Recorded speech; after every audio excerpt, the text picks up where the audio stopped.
Hey everyone, today I'm going to show you how to design a poster in Figma using a simple template from the Figma community. So this is helpful because it gives you a ready-made layout that you can quickly customize instead of starting from a blank page.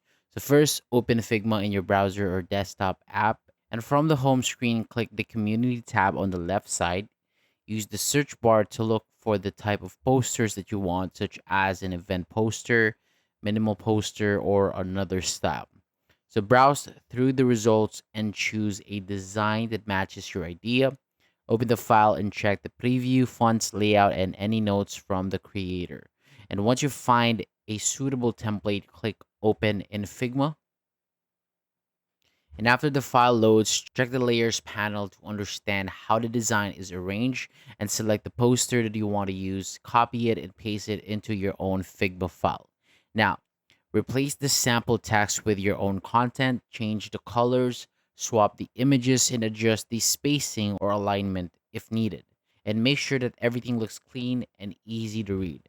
And finally, check the poster size, remove any extra layers, and review the design before saving it or exporting it. So that is all for today. Thank you so much for watching.